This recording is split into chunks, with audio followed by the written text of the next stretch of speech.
Aí tem uma coisa interessante que eu queria mostrar para vocês, que também vocês já devem ter lido em bastante coisa de divulgação da teoria da relatividade.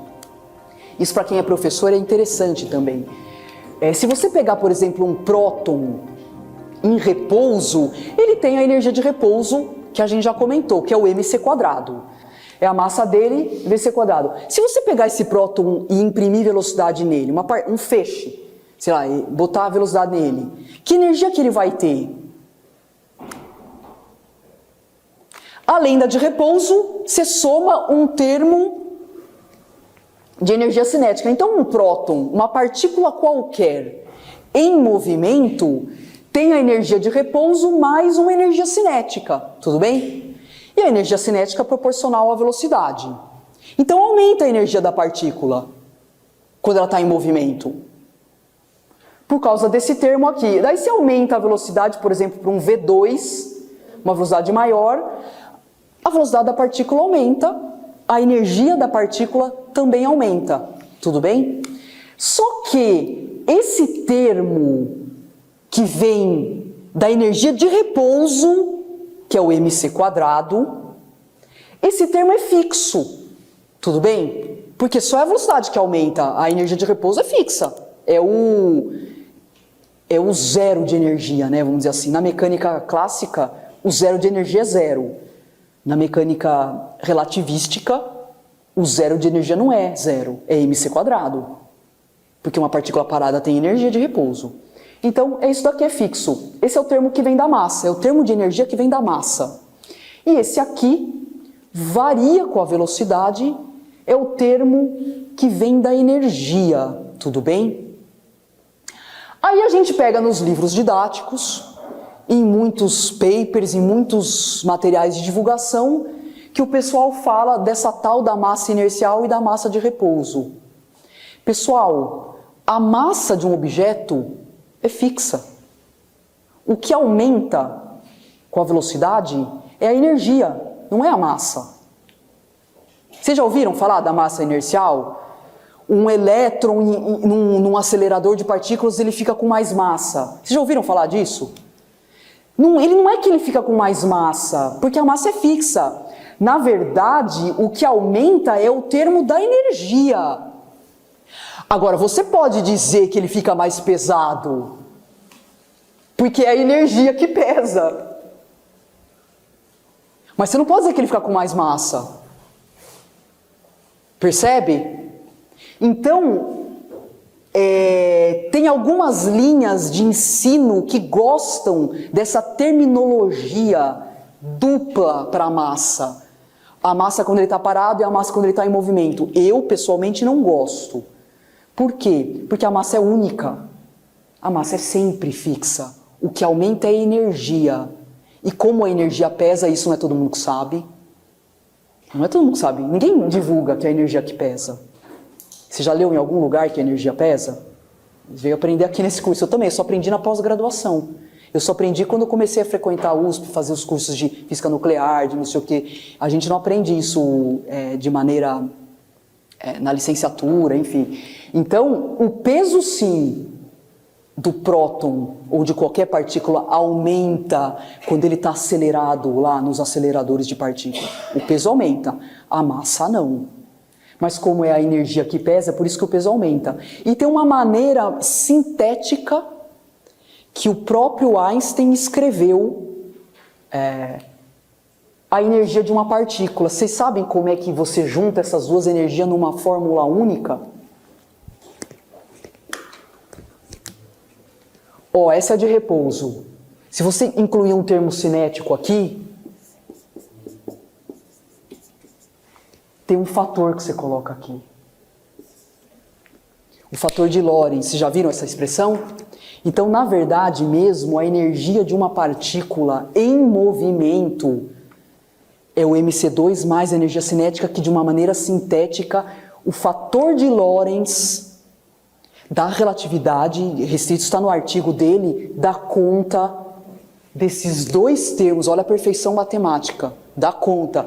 O fator de Lorentz depende da velocidade, é um termo assim, ó.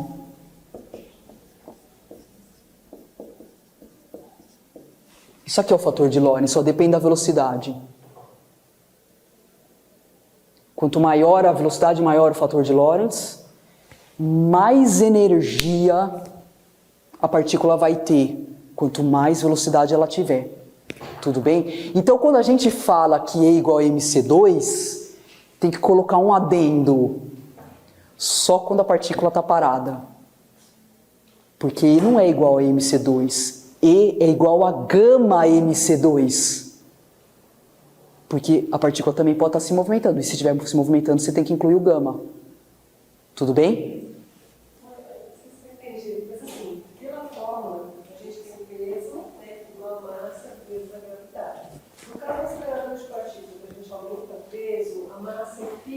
Não, você não aumenta o peso. Você aumenta a energia. Isso. Aí, no caso, seria como se estivesse trabalhando em cima da energia desse gravitacional que trabalharia em cima. Não é essa energia que aumenta, ó. É o termo cinético. Porque depois da relatividade, a energia de uma partícula tem desmembra em dois aqui, ó. É a energia de repouso mais a energia cinética. Então, se você aumenta a velocidade de uma partícula, acelerando dentro do acelerador, aumenta a energia cinética. Então, isso aqui aumenta. Quando acontece uma fissão nuclear, por exemplo, quando você transforma um mercúrio que tudo bem? ouro, né?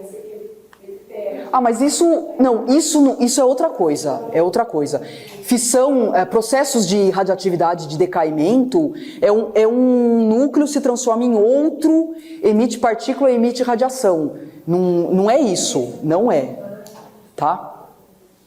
Tudo bem com isso aqui, pessoal? Isso aqui é uma discussão educacional, na verdade, de natureza didática. Tem muitos livros que adotam essas duas terminologias. Eu, pessoalmente, não está errado, mas eu, pessoalmente, prefiro dizer que a massa é fixa, porque aí você coloca tudo que tem de conceitual junto. Porque dizer que a massa aumenta com a velocidade, você está jogando fora esse conceito, que é a energia que pesa na balança, percebe? E isso realmente não é divulgado, que é a energia que está pesando. Então, assim, você joga, que nem você jogar a água do banho com a criança fora. Tudo que ela significou, com os pilares, com as rupturas, com a questão da inércia, com a questão da gravitação, sabe? É ensinar aquela coisa mais ou menos.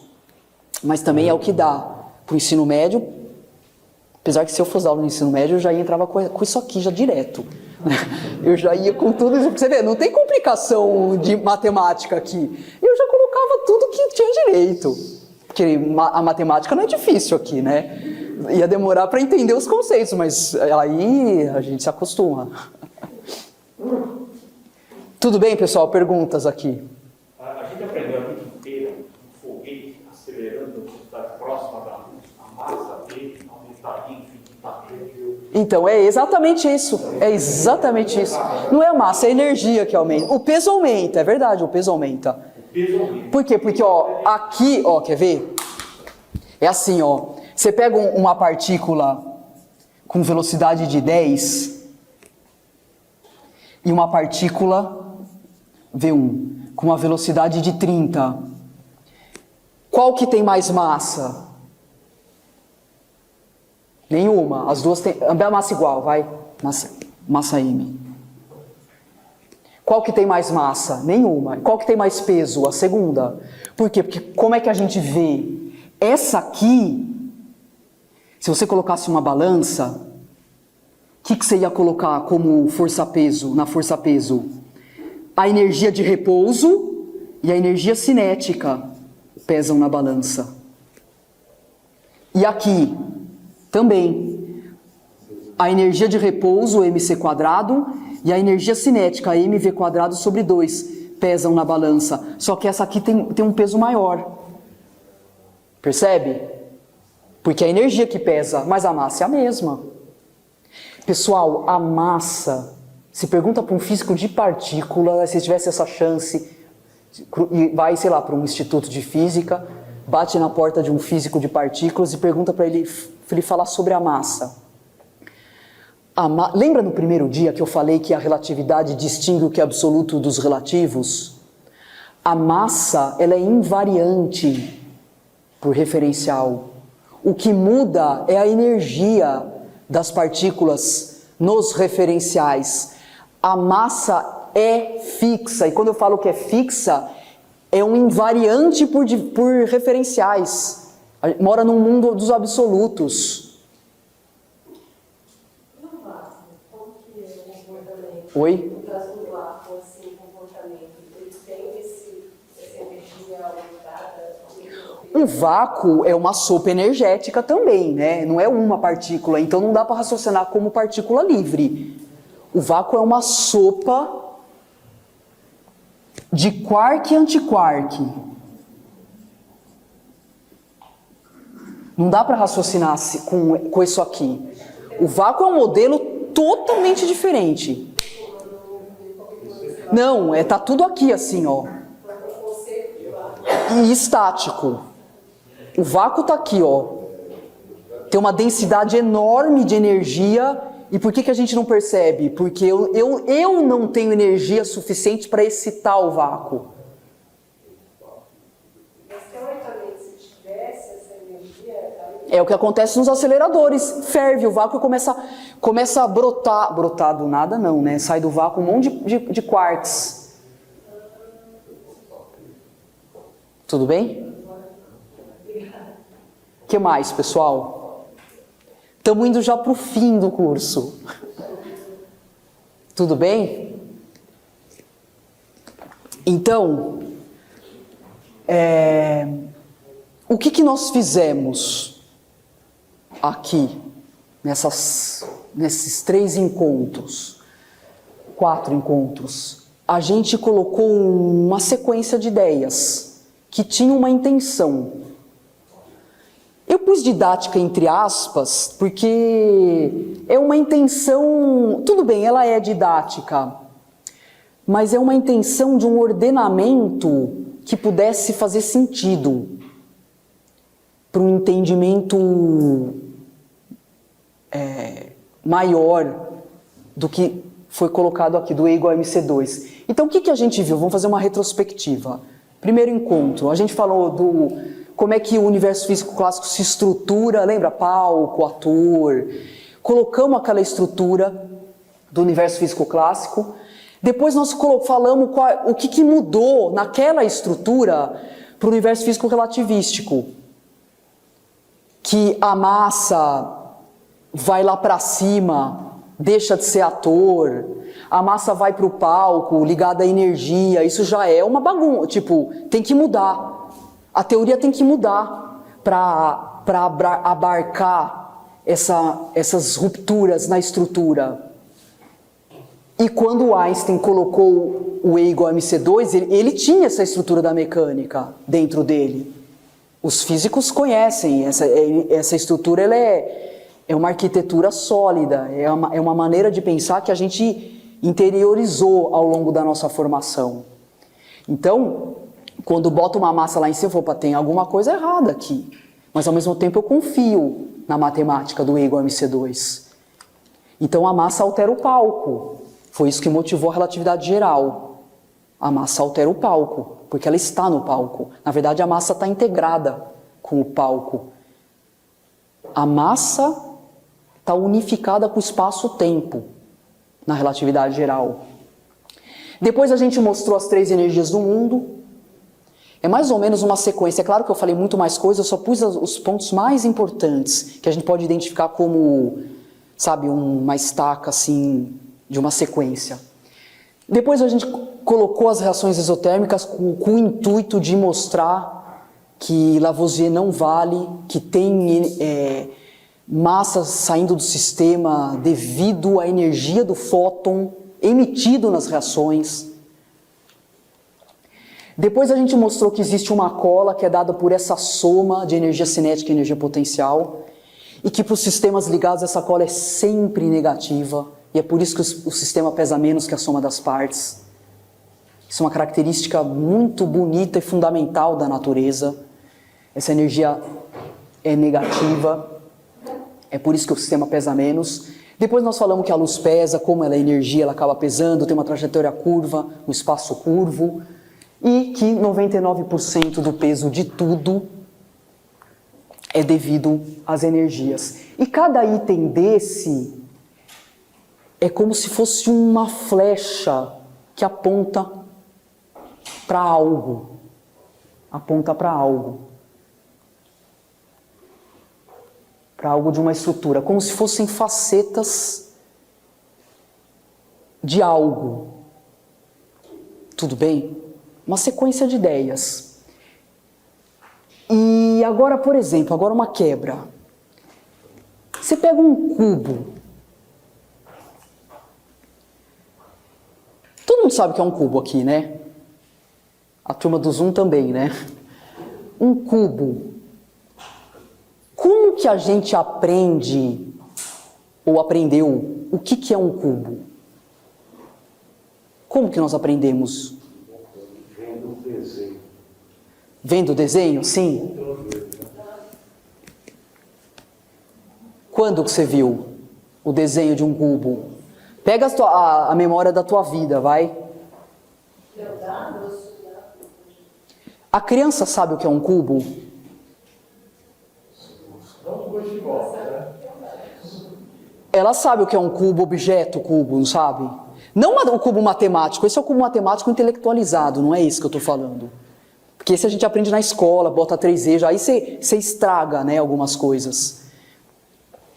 A gente aprende fundamentalmente, isso sempre é assim. Quando a gente é criança, e você, por exemplo, observa uma criança, ela manuseia o cubo. Ela pega na mão um dado, ou aquela caixinha que ela ganha de presente, que tem formato cúbico. Daí o que ela faz com aquilo? Ela não tem um intelecto desenvolvido, ela não sabe nada de matemática, nada de XYZ, nem de coordenadas cartesianas do cubo, né, que tem as arestas iguais, sabe nada, mas ela manuseia o cubo, ela faz assim, depois ela faz assim, ela vira ao contrário, ela olha de todos os jeitos, ela lambe o cubo, ela vira e fala, nossa, a outra face é igual. Aí ela vira assim, nossa, é igual. E ela vai virando. Aí quando ela dá uma volta completa, ela vê que é igual. Poderia não ser, mas no caso do cubo é. Por exemplo, se ela pega uma xícara, ela pega na mão a xícara, ela lambe, ela olha a xícara assim, aí ela vai virando, aí tem uma asa. Aí ela, de repente ela deixa de ver a asa, porque a asa está pro lado de cá. Aí quando ela olha, a asa voltou, ou seja, ela percebeu alguma coisa, ela percebeu. E com aquele manuseio todo, que é uma sequência de ações temporais, parece que ela, depois de se esfregar no cubo, de lamber, de olhar, tato, virar de todos os jeitos, parece que faz um claque na cabeça dela e ela entende o que é o cubo. Da maneira mais direta, sensorial e imediata. Ela sabe que aquilo é um cubo. Tudo bem? Muito bem. O que isso significa? Que nesse claque, um conceito de cubo, ideia que mora no mundo abstrato, se estabeleceu. E ela aprende todos os cubos, não só aquele que ela pegou na mão. Porque é um conceito abstrato. É um conceito que não tem forma. Depois que fez o claque, o que se estabeleceu dentro dela não é mais temporal. É um conceito absoluto. Quer ver uma coisa? O que é isso aqui? Um cubo. Tudo bem. Faz de conta que é um cubo. Você já tinha visto esse cubo? E como é que você sabe que é um cubo? Você não tinha visto esse, mas o conceito que você aprendeu de cubo te permite fazer porque você aprendeu a ideia, uma abstração, e você consegue identificar em todos os cubos do mundo, independente do formato, do papel, da cor e da faceta que você olha. Porque se a gente tivesse, por exemplo, imagina que eu estou num planeta onde não tem cubo. Aí eu pego e mostro para um ser vivente desse planeta e pergunto o que é isso. Ele vai olhar, ele não vai falar que é um cubo. Porque ele vai precisar olhar assim, ele vai fazer igual a criança. Ele vai ter que ver assim para perceber que todos os lados são iguais. Ele vai girar, ele não vai lamber, né? Mas a criança lamberia. Aí ele aprende o que é o cubo. Você não precisou ver a faceta do lado de cá para ver o todo. Você não precisou ver a faceta aqui de trás para ver o todo. Mas o todo é maior do que a faceta. Cada um viu uma e por um processo mental, intelectual, você identificou a ideia do cubo, independente das formas. Se eu tivesse falado a palavra cubo, teria o mesmo efeito. Porque o conceito ideia já existe na sua mente, de maneira silenciosa. Sabe o cubo platônico, que mora no mundo do Platão lá, que é um mundo abstrato, na caverna do Platão? Ele está lá, silencioso. Quando eu falo a palavra ou mostro a caixa, ele aparece, ou seja, é um conceito, faz o claque na sua cabeça, e esse claque é o momento que o conhecimento se estabelece dentro de você de maneira atemporal. E o que nós fizemos nesse curso?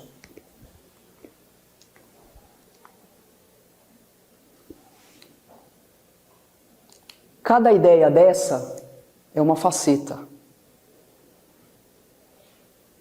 Um elemento mais. Só que essas ideias, e que eu fui colocando, a gente foi se esfregando nas ideias, se esfregando, uma sequência de ideias. Só que essas ideias, elas não são paralelas assim. Elas estão apontando para alguma coisa. E fez um claque. O que é esse claque que está aqui? Aqui. Qual que é o cubo, o conhecimento que espero que tenha ficado estabelecido de maneira temporal? Pessoal, é o E igual a MC2.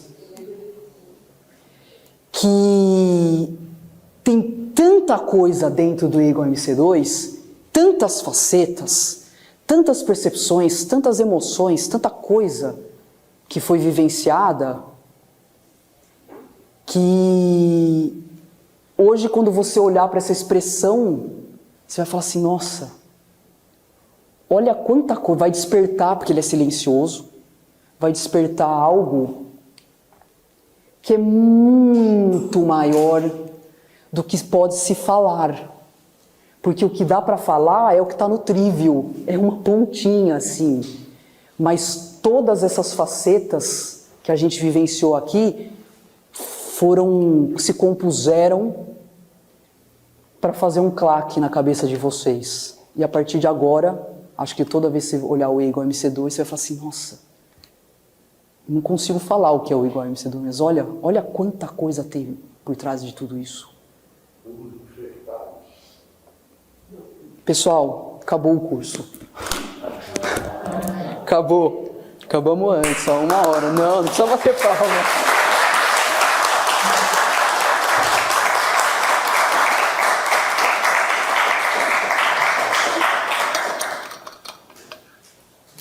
E agora vamos Curso 2, volume 2. Podia ser um só de relatividade, né? Mas aqui a gente já falou bastante coisa, né? De relatividade. Você já pensou na possibilidade de, no futuro, se Deus quiser, mais para possível, conseguirmos desenvolver um mecanismo que possa olhar dentro do quarto e acabar descobrindo... Já estão fazendo isso. Tem um sistema. Não, já estão pesquisando, aumentando energia, tentando entender se o quarto é feito de... Já estão pensando. Você acha que os físicos são bobos? Estão fazendo um monte de coisa. Opa! Até agora, o quarto é o ponto final. É. Porque não se chegou ainda ao meio quarto. Mas isso por falta de mecanismo. Não existe nenhuma coisa que comprova assim, absoluta que o quarto é o ponto final. Depende muito do nossos sistemas de pesquisa ou de observação? Não, eles estão desenvolvendo modelos para tentar entender se esse aqui, por que esse é diferente desse. Esse é um caminho, né? Porque se tudo bem, se eles são elementares, por que eles são diferentes? Pode ser que tenha algum comportamento interno que dê essa diferença. É isso que eles estão tentando estudar. Diferença... Não é física de partículas isso. Isso aí assim, tá na fronteira, é o que hoje estão fazendo. Sabe? Uma opinião pessoal, tem fim? Não. É o infinito dentro do finito. Assim como no macro não tem fim? Não, aqui não tem fim, porque aqui é o infinito, mas aqui é finito. Não me pergunte. Professor? Não me pergunte, porque o infinito é finito, mas aqui no plano, aqui é diferente. Não sei se dá para sentir isso que eu estou falando, mas...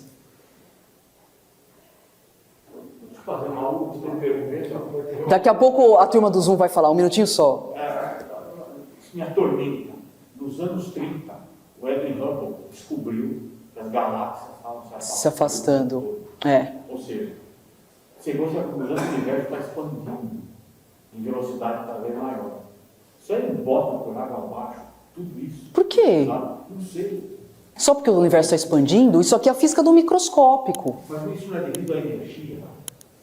Então, essa é outra interrogação da astrofísica. Energia escura, ninguém sabe o que é. Não, ninguém sabe. Então, isso está na fronteira mesmo do conhecimento que a gente tem. Tem muito chão ainda para entender. Não abala nada. Não, a física microscópica, não. Então, tem gente pesquisando aqui dentro e tem gente pesquisando... Tem... C2, como é que se obtém o quadrado da velocidade da luz? Então, você vê, essa matemática? dedução, Jorge, ela é uma dedução matemática. Entendi. Esse C é uma constante da natureza. Não é que você vai pegar uma partícula e imprimir nela uma velocidade que é o quadrado da velocidade da luz. Não, Sim. O C é uma constante da natureza. E aqui aparece ao quadrado. Mas a máxima velocidade de uma partícula é C. Aliás, não chega a C, porque partículas com massa não chegam a C. A única partícula que tem velocidade C é o fóton, que não tem massa. Não tem massa. Ó que legal, deixa eu emendar o que você falou, Jorge. O fóton, como ele não tem massa, ele não interage com o campo de Higgs. É a única partícula que não interage com o campo de Higgs. Passa reto. Não interage com essa rede aqui. Todas as outras partículas interagem com o campo de Higgs e adquirem massa por causa disso. Deixa ele continuar. Fala outra pergunta, Jorge. A segunda é sobre os campos, a noção de campo. Uma das grandes críticas, né, de Einstein foi que ele não admitia entre as partículas a ação à distância. Quer dizer, não existe ação à distância. Dois corpos, eles precisam estar ligados para que um haja sobre o outro. Não era isso? Não era o Einstein que... na verdade, não é que não admitia. Essa questão da ação à distância era uma discussão que existia antes da ideia de campo aparecer. Porque como é que a Terra atrai a Lua se o campo não existe? Pensa como Newton. Pensa como Newton. Como é que a Terra atrai a Lua se o campo não existe? Então existe uma ação à distância, força gravitacional à distância. Como é que uma carga atrai outra carga se o campo não existe? Pensa como Coulomb. O campo não existia na época de Coulomb. Então eles falavam que era ação à distância. Depois que Entendi. apareceu o campo, não tem ação à distância, porque o campo preenche tudo. Então não é ação à distância. Uma carga está embebida, imersa no campo da outra, não tem distância. O campo é uma extensão da coisa, tanto da massa quanto da carga. O campo... Então as coisas, massa e carga, deixaram de ser coisas. Passaram a ser... Entendi. Tem aura, tem energia que transmite, tem comunicação, sabe assim? É a ideia de campo. Entendi. É a ideia de campo. Entendi. E essa ideia, então, não se aplica, em tese, na física de partículas, né? A ideia de campo é imprescindível, porque as partículas, tanto que hoje todas as partículas que tem nesse livrinho aqui, ó, elas são divididas em partículas tipo campo, que são os bósons de calibre, e partículas Entendo. tipo massa, que são partículas que não... As partículas tipo campo são as partículas mediadoras. O gluon dentro do próton, o meson pi dentro do núcleo, tudo partícula mediadora, é partícula tipo campo. Entendi. Eram essas minhas perguntas. Obrigado, Fabiana. Era só isso. De nada. Caio ia perguntar? Quem? Pode falar. Posso falar uma dúvida para a definição de massa? Correntemente, o que se pensa sobre massa, essa propriedade que a partícula adquire por interagir com o campo de Higgs, é isso? Ó, tá vendo? Você tá querendo ir pro mundo do trivial, né? De falar sobre a massa. Pessoal, não vou falar. Olha, dá para falar o que é massa? Você pode definir massa com palavras? Depois de tudo que a gente viu aqui, sabe, foi colocando elementos. E aí eu fui para Copenhague, no Instituto Niels Bohr, e fiz uma pesquisa lá com os físicos. Foi meu pós-doc. E eu perguntei exatamente o que era massa para eles. Perguntei para todos os físicos de diferentes áreas. Semicondutores, físico de partículas, físico astrofísico, não sei o quê. O físico de partículas me respondeu exatamente isso que eu falei assim, eu não sei o que é massa. E eu falei assim, eu entendo tudo isso matematicamente, mas o conceito de massa é silencioso para mim. Eu falei assim, como é que você quer que eu fale o que é massa? Você quer que eu fale? Vem cá, 10 horas de curso, vamos lá. Então, como é que você vai falar o que é o E igual a MC2? Vai, você sai aqui da esquina, vira aqui a esquina, vem alguém e pergunta assim, o que é o E igual a MC2? O que você vai falar em uma frase o que é o E igual a MC2? Você consegue? Depois de tudo que foi colocado? Percebe? Esse é o mundo do quadrível, é o mundo que não dá para falar. Esse é o mundo do quadrível, é um mundo de sensações, de contas, de fórmulas, de simbolismo, de estrutura. Eu não consigo falar de massa. E por que eu falo de estrutura? Porque eu não consigo falar de massa e não falar de energia. Eu não consigo falar de massa e não falar de momento. Eu não consigo falar de massa e não falar que a luz pesa. Eu não consigo falar de massa se não falar de Higgs. Eu não consigo falar de massa se não falar... Então, é um mundo que é estruturado. Totalmente estruturado. Averbal, silencioso e eterno, atemporal. Quer definir? Pode definir, pode escrever no livro. Mas é o mundo do trivial, as definições. Está tudo conectado, né? Tudo conectado. Tudo conectado. Esse é o mundo do quadrível que precisa se esfregar. Que só quem pratica e se esfrega nesse mundo que consegue entender. Vocês estão entendendo porque depois de 4 encontros vocês estão entendendo o que eu estou falando. Agora, quando você vai para um outro tipo de conhecimento, sei lá, de humanidades, deve ter muita gente da área de humanas aqui, que é outro tipo de conhecimento, é um conhecimento que não tem essa estrutura que a gente está falando, não tem simbolismo, não tem linguagem matemática. Depois eu quero conversar com a nossa amiga, Darcy, né, que é da filosofia. Quando você está fazendo um cálculo desse, você penetra no mundo do quadrível, não vem uma palavra na sua cabeça, mas é prazer total. Você está fazendo uma conta, você fala, nossa, eu entendi. Quando você entende, não tem palavra. Você não está no trivial. Esse é o grande prazer, que os gregos já falavam desse tipo de prazer, né? O prazer pelo conhecimento, né? Hoje ninguém mais tem esse prazer. As pessoas são imediatistas. Ela só quer ficar no celular, contaminado pelas redes sociais, aquela coisa, tem que fazer tudo muito rápido.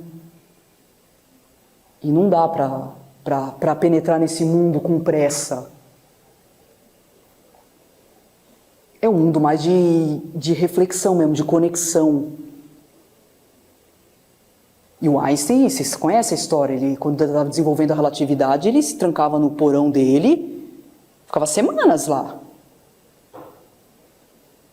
Silêncio, não conversava com ninguém, só no mundo do quadrívio. Acha que já surgiu uma nova equação que explica o universo ou o MC2 então vai ser...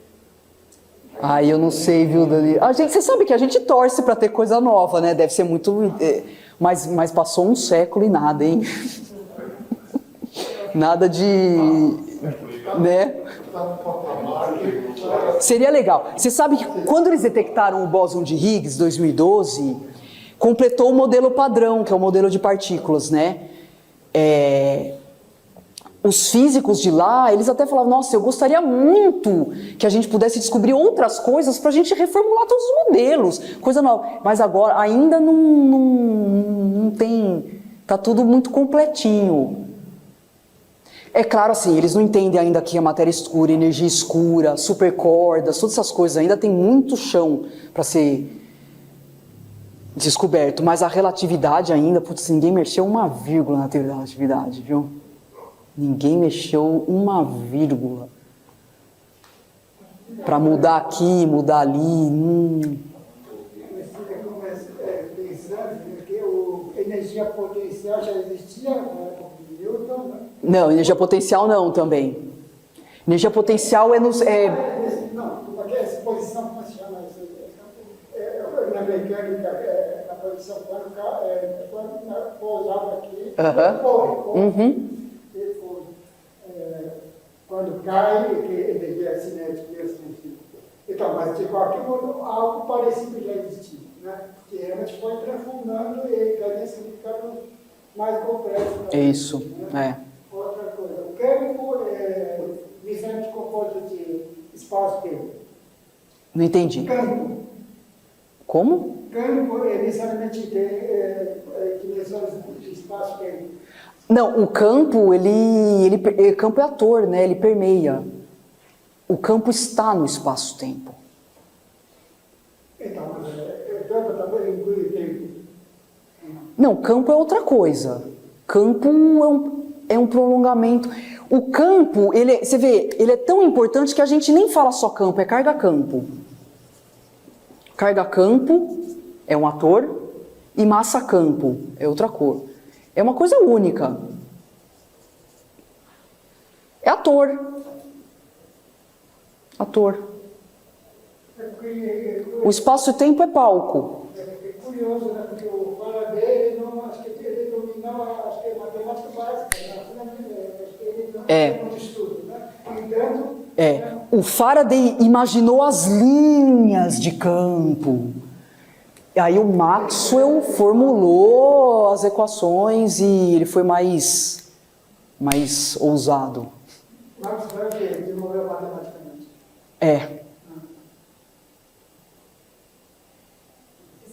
Imagina. Mas se a gente pensar no nível de ondas, né? A gente enxerga, a gente tem um feixe de visível muito pequeno. Então, se a gente pensar que nós somos 99 de energia, 1% só dessa massa, também será que seria possível? Porque assim, a gente tem um universo gigantesco. Então, pode estar envolvido a tal comprimento de onda que às vezes estão extraterrestres, vamos dizer assim, só que eles já são tão envolvidos que eles só dão energia. E a gente esbarra... Você vê, dá para viajar, né, nesse conceito. Pô, se a gente é só energia, dá para viajar nesse assunto, mas aí sai um pouco sai da física. Mas se for pensar bem essa história da energia,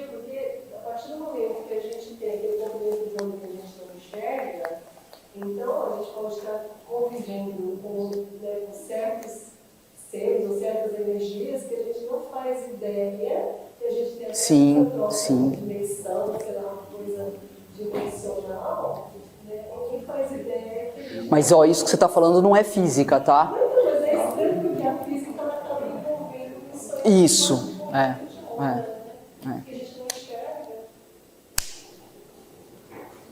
Tá bom, pessoal? Encerramos o curso? Querem tirar uma foto? Todo mundo junto? Vamos? Pessoal do Zoom, não dá para tirar foto com vocês. Gente, Uma pena. obrigada pela presença Obrigado a de você, vocês. Fabiano. Foi excepcional o curso. Coloquem o nome no chat, eu vou dar um certificado para cada um que compareceu, tá bom? Se vocês quiserem conversar qualquer coisa, me mandem um e-mail, estou à disposição. E a gente, sei lá, quem sabe se cruza em algum lugar em breve. Tá bom? Muito legal, tomara que sim. Obrigada, pessoal. Então,